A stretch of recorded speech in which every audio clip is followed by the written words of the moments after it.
everybody, it is ProdigyRex here, and hello to everybody else. Yeah, so it's ProdigyRex here, and today we are on the final chapter of Lunch Money, our book. I started maybe about 4 months ago, I'm not exactly sure, but anyways, here we are, the Lunch Money chapter 24, also aka the last chapter of Lunch Money. So let's begin. Chapter 24, Success. The school committee meeting lasted another 15 minutes. When it was over, the Kentons and the Shaws and Mr. Z walked out into the parking lot together. Mr. Shaw said, "How about we all go to the Route 25 diner to celebrate with some ice cream, our treat." Mr. Z stopped beside his car and took out his keys. "Thanks, but I have to get home." "But the rest of us can still go, right?" said Greg. His dad said, "Well, if Mrs. Z Topless can't come, I think we better not." He reached out to shake Mrs. Z's hand. "You did a great job out there." Mrs. Z smiled and shook his head, pushing the prayers aside. Nodding at Greg and Mara, he said, "The congratulations belong to these two. And I really like Greg's idea about the school store idea. I think the committee did too, but there's still Mrs. Davenport." Mara said, "But you heard her. She liked comics now." Pointing at the box in Greg's hand, she said, "And tugging those to her house, that was genius." Greg smiled and said, "Yeah, but," Mara cut him off. "No, really, that was a great idea, because if she hadn't read them and she just stood up and screamed and shouted how awful comic books are," Greg shook his head, "Sure, but I'm serious. That was the best idea, except when you said you give half of our profits to the school. So I say I still go and get ice cream. Greg can pick anything he wants, even a double banana split," because he almost shouted. Greg said, "Would you be quiet for a second?" Mrs. Z popped out, opened the back of his car. "Greg's trying to tell you that those comics weren't his." He took the box from Greg and put it in his trunk. "I drove over to my mom's house after school yesterday, and I hunted around the attic until I found my old comics, 2 big boxes. Then on my way home, I decided to make a special delivery. I'm pretty sure that Mrs. Davenport would like my taste in comic books because there's no BLOOD. He slammed the trunk lid and just smiled at the group. "But no telling, okay? Miss Davenport thinks I'm crazy enough already." 3 days later, when the school committee vote was announced, no one was surprised that permission had been granted to Greg Tedder and Mara Shaw to begin selling chunky comics at their newly reorganized Ashwood School store, provided that Mrs. Davenport agreed to all the details. And after some spirited negotiations in the principal's office, no one was surprised that a workable business plan for the store was developed.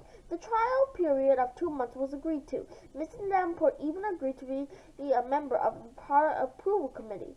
Mrs. Z helped set up the accounting system for the school store, and Greg and Mar opened a joint savings account at the bank under the name Chunky Comics Group. Greg and Mara made good on their promise to hold after-school workshops about how to make mini comic books and mini picture books, and they take up the additional challenge of being editors, choosing which stories are to accept and which to reject. Plus, they spent time after school helping the new store to get set up in the settlement location in one corner of the cafeteria. It wasn't always fun, but there was a lot of hard work. But soon the milestones began to drop into place. By mid-October, the reconstructed school opened had a grand opening. To start, there was a literature section, a arts and crafts section, a UCD section, and a collectible section, plus the regular school supplies. Chunky comics were sold off a rack built by Greg and painted by Mara. 12 new product ideas for the school committee were presented to the product approval committee during the first month of operation. 5 were accepted. By mid-November, the 3 elementary schools in town, the junior high and high school, had all reconstructed their school store or started new ones based on the business model pioneered at Ashwood Intermediate School.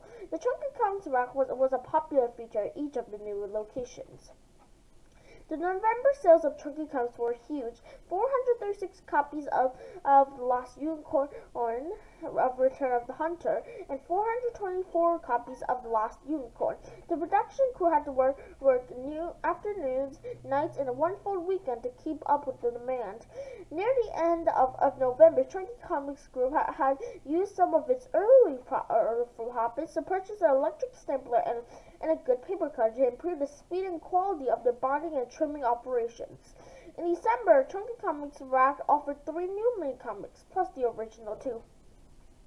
2 of the new titles were by Greg and Mara, Creon, The Strong Survived, and The Princess's Nightmare.